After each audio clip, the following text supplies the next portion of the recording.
jaga mereka dari berbagai macam adab dunia wa adab al-akhirah. Allah selamatkan dari berbagai macam kejelekan-kejelekan. Allah lindungi dari penyimpangan-penyimpangan. Kaum muslimin yang saya hormati. Maka kata Syekh Sa'di rahimahullah, hadza huwa sir. Inilah rahasia. Kenapa dalam doa-doa kebanyakan dipanggil dengan kalimat Rabbi, Rabbana. Rabbi atau Rabbana. Maknanya Rabb kami. Karena kebanyakan permintaan-permintaan kita semuanya merupakan haknya mereka yang memang Allah memberikan tarbiyah khasah pada mereka. Fadalla qawluhu Rabbul Alamin. Maka kalimat Rabbul Alamin menunjukkan ala infiradihi bil khalqi. Menunjukkan kesendirian Allah dalam masalah al-khalq wa tadbir wa ni'am. Artinya kita mengimani bahwa Allah Esa sendiri dalam masalah penciptaan, dalam masalah rezeki, dalam masalah pemeliharaan, dalam masalah pengaturan, dalam masalah penentuan, semua adalah hak Allah sendiri dan itu khusus milik Allah saja, tidak yang lain. Dan ini yang disebut dengan tauhid rububiyah. Tauhid rububiyah dari kata Rabb. Karena yang namanya memelihara dari mulai menciptakannya. Yang namanya memelihara pertama mengadakannya, menciptakannya. Kemudian memberi fasilitasnya, rezeki-rezekinya. Kemudian mengaturnya. Kemudian memberikan syariat-syariatnya. Ini semua termasuk tarbiyah ammah. Dan ini semua merupakan makna Rabb. Berarti apa itu rububiyah? Tauhid rububiyah adalah mengesahkan Allah dalam masalah Rabb atau dalam masalah rububiyah. Yang mengesahkan Allah dalam masalah penciptaan, dalam masalah pemberi rezeki, dalam masalah pengaturan, dalam masalah penentuan, semuanya hanya Allah Subhanahu wa taala saja, enggak ada yang lain. Dan enggak ada yang ikut campur. Tidak rasulun minar rusul, tidak pula nabiyyun minal anbiya, tidak pula malakun muqarrab. Tidak ada yang ikut campur dalam menakdirkan dan mengatur alam semesta. Ini hak Allah Subhanahu wa taala, menentukan segala sesuatu sekehendaknya. Kita manusia hanya bisa berdoa. Dan doanya orang-orang saleh dikabulkan oleh Allah Subhanahu wa taala sehingga para anbiya berdoa. Musa meminta pada Allah Subhanahu wa taala keselamatan, maka Allah menyatakan idrib bi'asakal bahr. Pukullah dengan tongkatmu laut, maka laut tadi terbelah dua. Dengan izin Allah Subhanahu wa taala. Bukan Nabi Musa bisa menentukan, tidak. Nabi Musa berdoa pada Allah dan dikabulkan doanya. Demikian pula Rasulullah sallallahu alaihi wa ala alihi wasallam dan seluruh para rasul meminta pada Allah Subhanahu wa taala dan Allah yang menakdirkan. Maka bedakan antara seorang yang saleh berdoa kemudian dikabulkan dengan seorang atau dengan dikatakan orang ini bisa menentukan kebaikan dan keburukan. Maka ya khonibina, tentunya yang pertama adalah perkara yang wajar kita ketahui dari dalil-dalil ayat dan hadis. Ud'uni astajib lakum, kata Allah, doalah kepadaku akan aku kabulkan. Tapi yang kedua syirik. Siapa yang bisa menentukan kebaikan dan keburukan? La ilaha illallah. Enggak ada ilah yang bisa menentukan takdir baik dan takdir buruk kecuali Allah. Enggak ada yang bisa menentukan kebaikan dan keburukan kecuali Allah. Sehingga tidak bisa kita katakan dengan kalimat Rasulullah yang menghilangkan segala kesusahan, yang menentukan segala kebaikan, tidak bisa. Rasulullah sallallahu alaihi wa ala alihi wasallam sebaik-baik manusia, tetapi tetap beliau adalah hamba Allah. Tetap beliau adalah hamba yang dimiliki oleh Allah Subhanahu wa taala. Allah Rabbul Alamin, sedangkan Nabi merbubun minal alamin. Lihat khonibina azakumullah. Allah Rabbul Alamin, Allah pemelihara alam semesta. Sedangkan Rasul merbub, yang dipelihara oleh Allah. Minal alamin, termasuk salah satu dari alam ini adalah para Rasul. Radwanullah alaihim ajma'in wa sallallahu alaihim wassalam. Qala infiradihi bil khalqi, maka dengan kalimat Rabbul Alamin kita mengakui bahwa Allah Subhanahu wa taala satu-satunya yang Maha Esa bil khalqi wat tadbiri wan ni'am, dalam masalah penciptaan, dalam masalah pengaturan, dan dalam masalah segala kenikmatan-kenikmatan. Wa kamal ghinahu, dan kesempurnaan kekayaannya. Ghina bermakna kaya dan bermakna cukup, tidak butuh yang lain. Cukup, tidak butuh yang lain. Jadi apa makna kaya? Ghanin maknanya kaya. Tetapi sesungguhnya makna hakikinya, kaya itu adalah dalam keadaan tidak butuh pada yang lain. Karena biasanya orang kaya tidak butuh orang lain. Dia punya semua. Ini punya, semua punya. Tidak meminta pada yang lain, tidak butuh pada yang lain. Tetapi yang namanya manusia yang kaya adalah manusia yang hatinya qanaah. Sehingga Nabi menyatakan, al-ghani, yang namanya ghani, orang yang kaya adalah ghinan nafs. Al-ghani ghinan nafs. Yang namanya ghina adalah ghinan nafs. Yang namanya kaya adalah kaya hati. Sebab masalah kekayaan dunia nggak ada ukurannya berapa. Berapa? Sedangkan Allah Subhanahu wa taala kaya dengan sebenar-benarnya kaya. Semua yang ada di alam ini milik Allah Subhanahu wa taala. Seluruh makhluk-makhluknya butuh pada Allah, sedangkan Allah tidak butuh pada siapapun. Allah menciptakan malaikat-malaikatnya bukan karena butuh pada malaikat. Allah menciptakan manusia bukan karena butuh pada manusia. Allah menciptakan arus dan Allah di atas arusnya bukan karena butuh pada arus. Allah ghaniyun 'anil 'alamin. Allah maha kaya di atas seluruh alam. Tidak butuh pada seluruh alam. Berarti apa makna Rabb? Yang maha kaya tidak butuh pada makhluk. Justru Allah yang menciptakan makhluk-makhluk tadi, memeliharanya, memberikan kepadanya kebutuhan-kebutuhannya, berikan rizkinya, mengaturnya, sehingga seluruh makhluknya butuh pada Allah SWT. Wa tamamu faqril alamina ilaih. Berarti sebaliknya, fakirnya seluruh makhluk kepada Allah SWT. Allah maha kaya, tidak butuh pada siapapun. Dan sebaliknya, tamam faqril alamina ilaih. Betapa butuhnya seluruh makhluk pada Allah Subhanahu wa taala. Wa bikulli wajhin wa i'tibar, dalam segala sisi, dalam segala makna, makhluk-makhluk ini butuh kepada Allah Subhanahu wa taala. Ayat berikutnya, Malik Yaumiddin. Malik Yaumiddin dibaca dalam qiraah 7, dalam qiraah 7 yang mutawatir riwayatnya, dibaca dengan Malik Yaumiddin dengan dipendekkan lamnya, dibaca pula dengan mad Malik Yaumiddin, dan dua-duanya qiraatun sahihatun mutawatirah.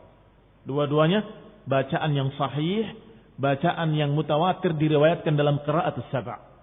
Termasuk dalam salah satu dari qiraah-qiraah yang 7.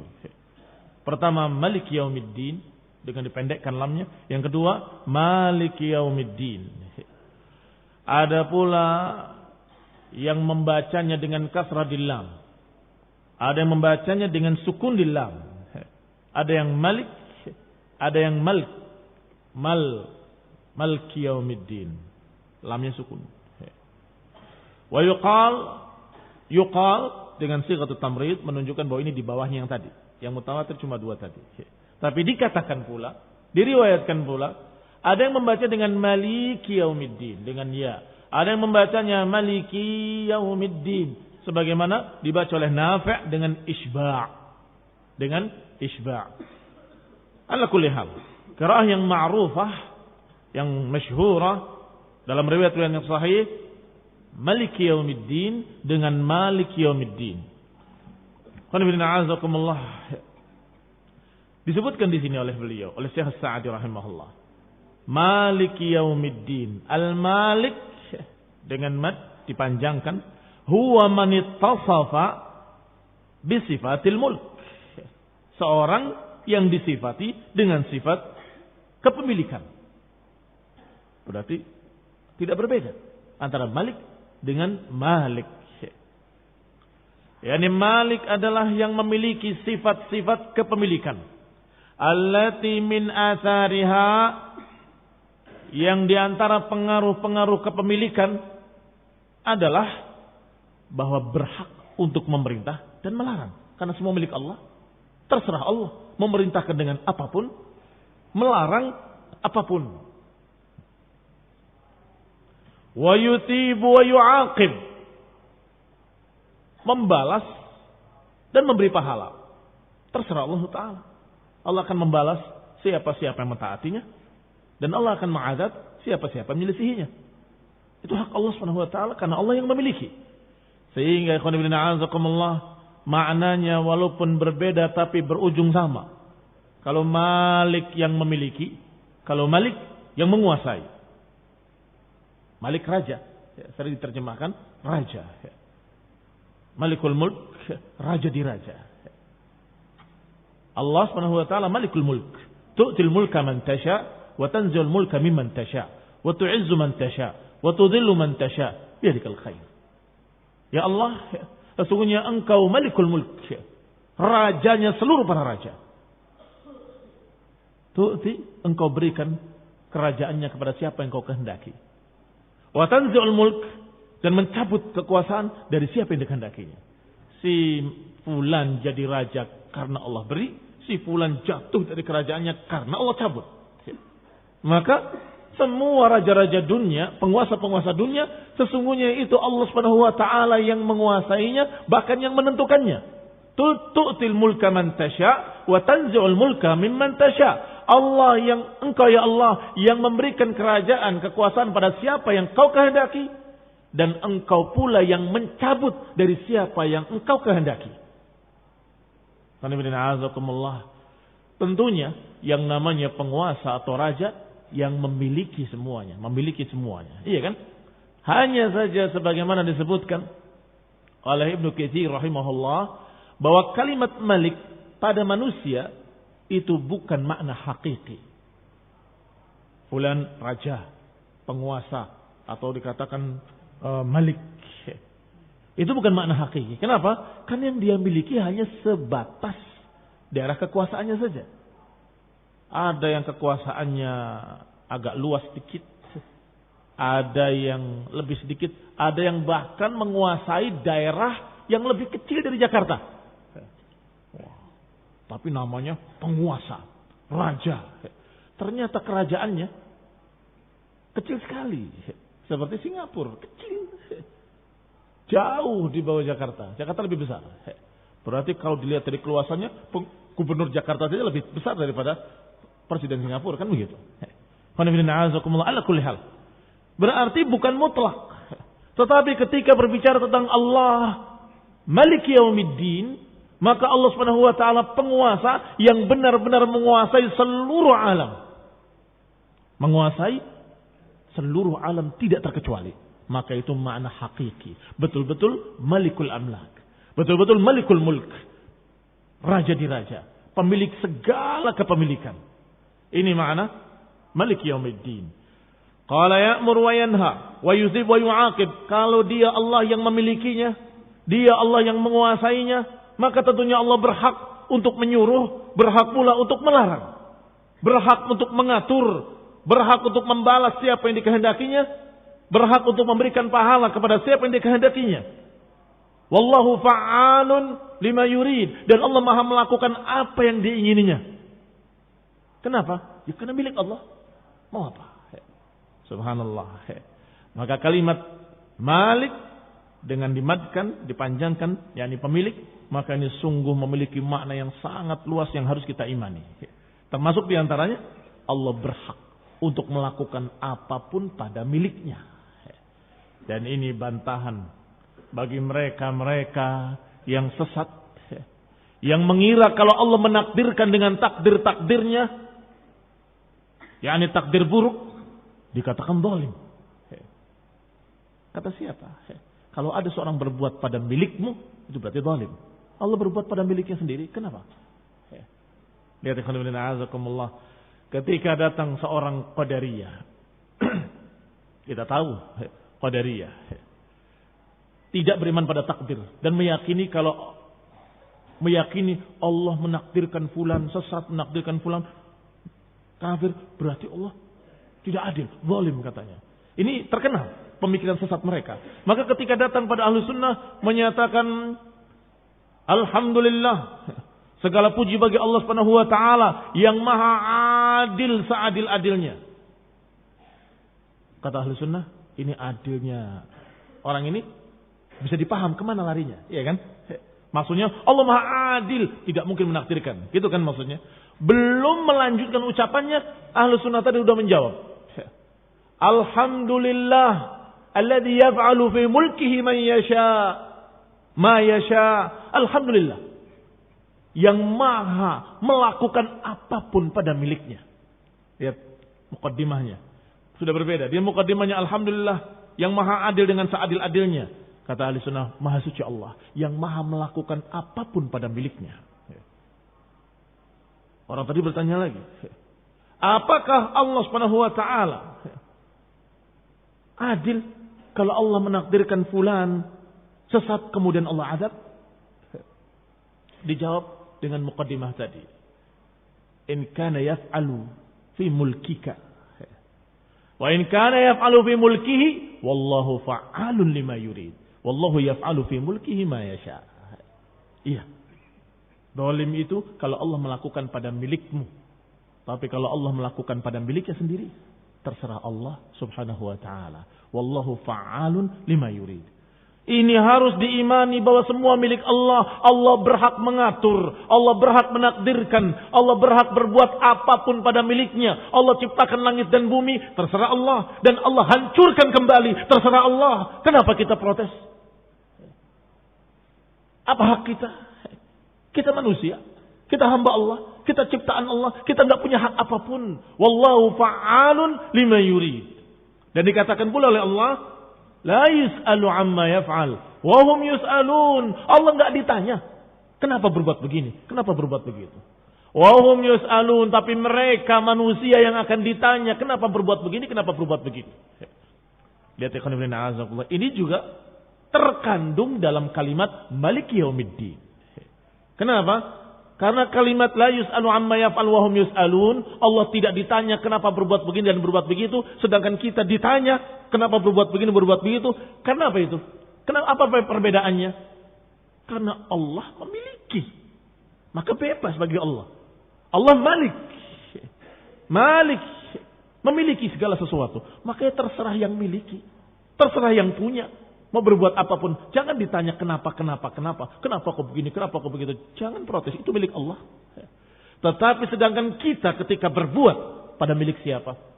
Pada milik Allah. Badan kita milik Allah, telinga kita milik Allah, mata kita milik Allah, kaki kita milik Allah, tangan kita milik Allah, seluruh tubuh kita milik Allah. Kemudian kita pakai untuk berbuat maksiat. Maka Allah akan bertanya, kenapa engkau berbuat begini dan berbuat begitu? Dan diancam dengan azab. Karena kita dimiliki oleh Allah. Kembali kepada kitab. Qala rahimahullah. Berkata Syekh Sa'di rahimahullah.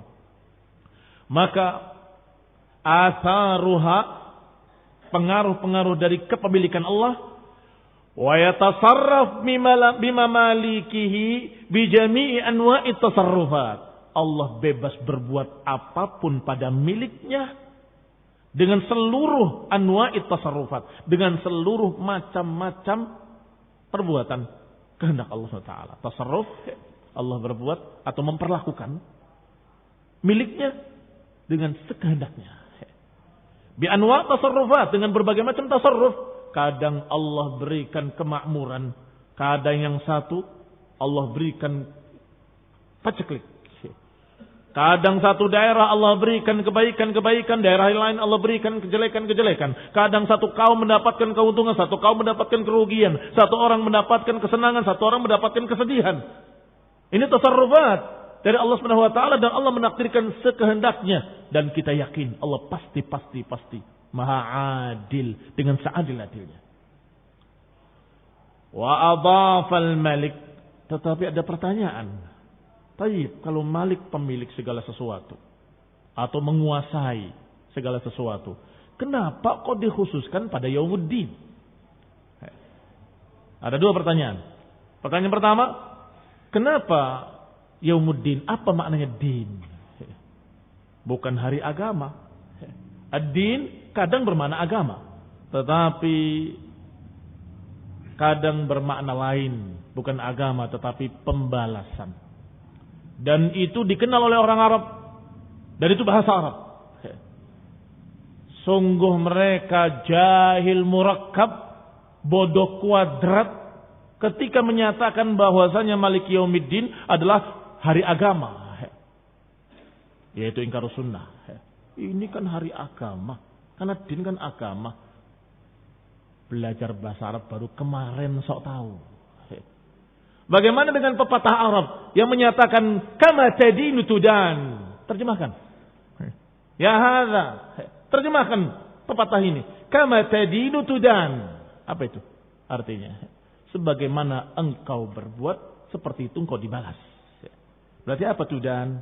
Dibalas. Berarti kalimat dana yadinu maknanya adalah sesuatu imbalan atau balasan. Kama tadinu tudan. Nanti akan ada lagi riwayat-riwayat yang seperti itu yang menunjukkan bahwa makna din adalah sesuatu yang merupakan pembalasan. Contoh lainnya, dalam tafsir Ibnu Katsir disebutkan hadis yang sahih. Al-kayyis man dana nafsahu wa 'amila lima ba'dal maut. Al-kayyis man dana nafsahu. Seorang yang cerdas adalah orang yang dana nafsahu dan kemudian beramal untuk kematian. Apa dana nafsahu? Apa terjemahannya? Dana nafsahu. Hasaba, menghitung dirinya sebelum dihitung oleh Allah. Hitung dulu. Hasibu qabla an tuhasabu. Maka seorang yang cerdas, dia menghitung amalannya atau menghitung dirinya. Muhasabah. Saya berbuat begini, berbuat begitu. Saya harus tobat pada Allah. Demikian pula disebutkan dalam ayat-ayat lain atau dalam hadis-hadis lain. Di antaranya ayat Allah Ta'ala yang berbunyi, Yawma idin yuwaffihimullahu dinahumul haqqa. Pada hari itu akan ditepati oleh Allah din mereka yang hak. Baik. Apa ditepati din? Pembalasannya. Balasannya akan disempurnakan. Berarti din, pembalasan juga. Demikian pula pertanyaan orang-orang kafir ketika disampaikan oleh Rasulullah SAW sekian ancaman-ancaman. Nanti kalian akan dibangkitkan, akan dihitung, akan dihisab. Apa kata mereka? Inna lamadinun. Apakah kami akan dibalas? Madinun, pakai din juga. Berarti makna din adalah pembalasan. Kama tadinu tudan, artinya sebagaimana engkau berbuat, seperti itu pula engkau dibalas. Kama tadinu tudan. Berarti Malik Yaumiddin adalah penguasa di hari pembalasan. Wa qala rahimahullah, dan berkata Syekh Sa'di rahimahullah, wa adhafa al-mulk wa adhafa al-malik li yaumiddin, diidhafahkannya Malik kepada Yaumuddin. Tadi pertanyaan pertama sudah terjawab. Sekarang pertanyaan kedua. Diidhafahkannya Al-Malik kepada Yaumuddin, yaitu hari kiamat. Yaum yudanun nasu fihi bi'amalihim. Kenapa disebut Yaumuddin? Karena yaumun yudanun nas fihi. Hari di mana dibalasnya manusia pada saat itu dengan amalan-amalan mereka. Khairuha wa syarruha. Khairuha wa syarruha. Dibalas yang baiknya maupun yang jeleknya. Tapi apa pertanyaan kedua tadi? Kenapa kok dikhususkan? Bukankah Allah menguasai, memiliki seluruh alam? Itu tidak hanya hari kiamat saja. Iya kan? Allah azalan wa abadan. Allah Subhanahu wa taala tidak ada awalnya, tidak ada akhirnya, terus menerus azaliyan wa abadiyan, dalam keadaan memiliki sifat mulkiyah, memiliki sifat kepemilikan dan kekuasaan. Berarti Allah Subhanahu wa taala Malik sepanjang masa kapanpun. Allah Malik. Tapi kenapa pada ayat ini dikatakan Malik Yaumiddin, penguasa di hari pembalasan? Memang ketika di dunia bukan penguasa. Ketika masih masa-masa dunia bukan penguasa. Bukan itu maknanya.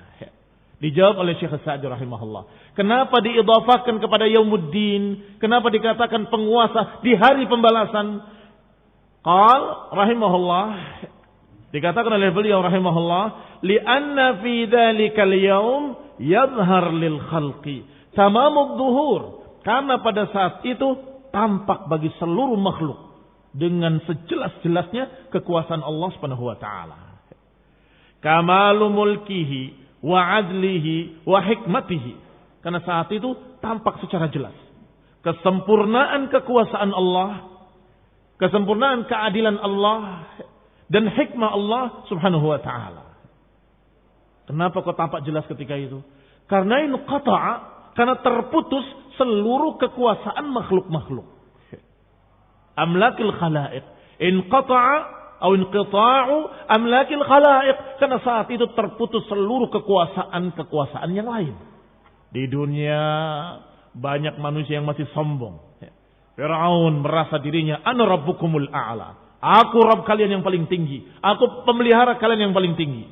Bahkan semua penguasa dunia mengatakan aku penguasa kalian. Aku yang memiliki kalian dan seterusnya. Masih banyak yang sombong. Tidak sadar.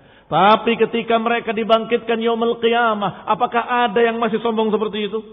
Ketika melihat mahsyar, ketika melihat mereka dikumpulkan di padang mahsyar dalam keadaan sama, hufatan uratan ghurula, dalam keadaan mereka telanjang, tidak berpakaian apapun, dalam keadaan tidak memakai alas kaki, dalam keadaan belum dikhitan, sama seluruhnya.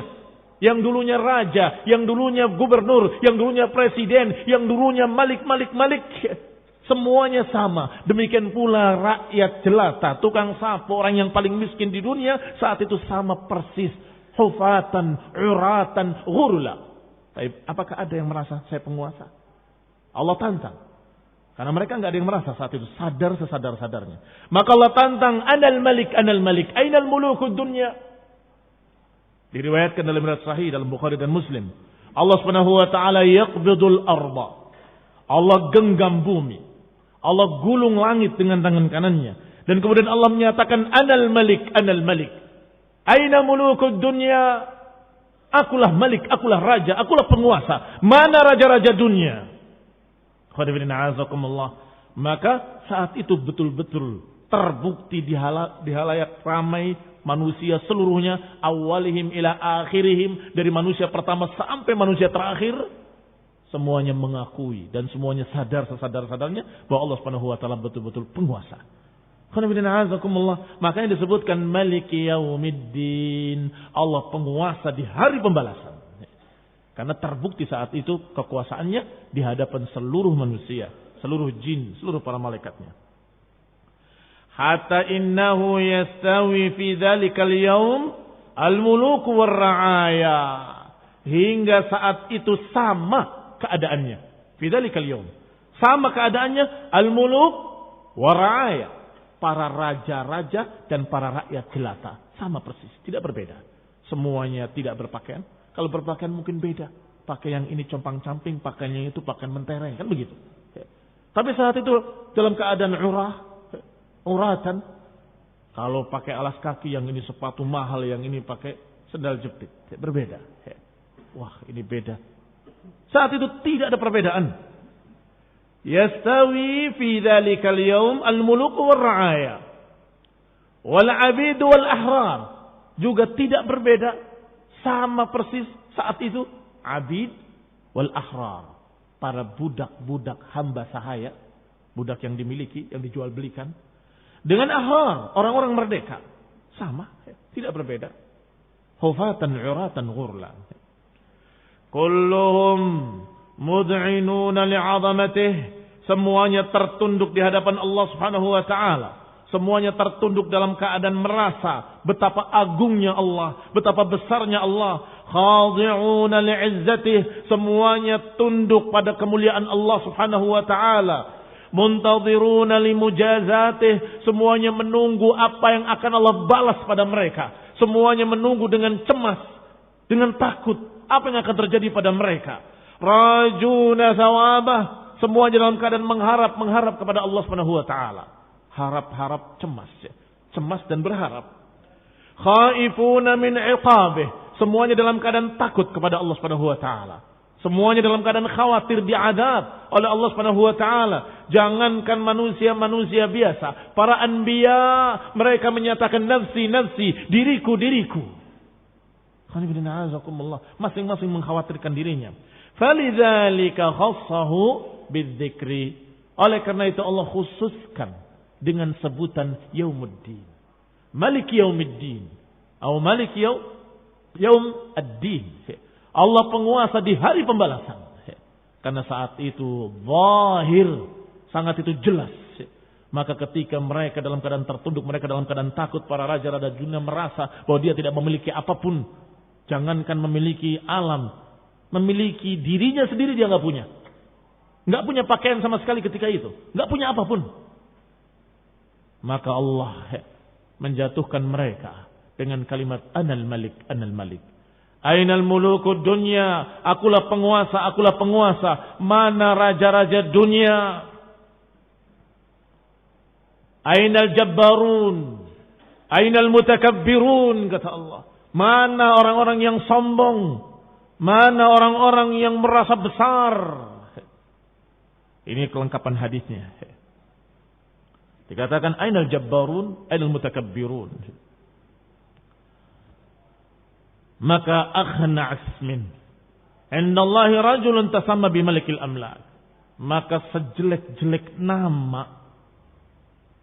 nama di sisi Allah adalah seseorang yang menamakan dirinya Malikul Amlak, raja para raja.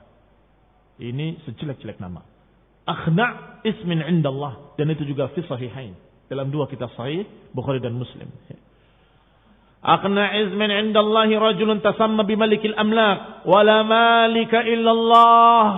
Kata Nabi, sejelek-jelek nama adalah orang yang menamakan dirinya Malikul Amlak, pemilik segala kepemilikan, atau raja di raja. Karena sesungguhnya tidak ada al-Malik kecuali Allah Subhanahu wa taala. Enggak ada al-Malik kecuali Allah Subhanahu wa taala. Dengan bimanayaihi, dengan dua maknanya. Malik ataupun Malik tidak ada kecuali Allah Subhanahu wa taala.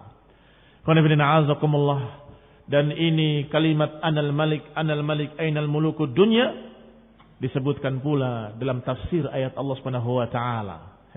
Yaitu kalimat atau ayat yang berbunyi limanil mulkul yawm lillahil wahidil qahhar. Limanil mulkul yawm, ayu yawm, hari apa yang dimaksud? Limanil mulkul yawm, milik siapa kerajaan hari ini? Hari apa kira-kira?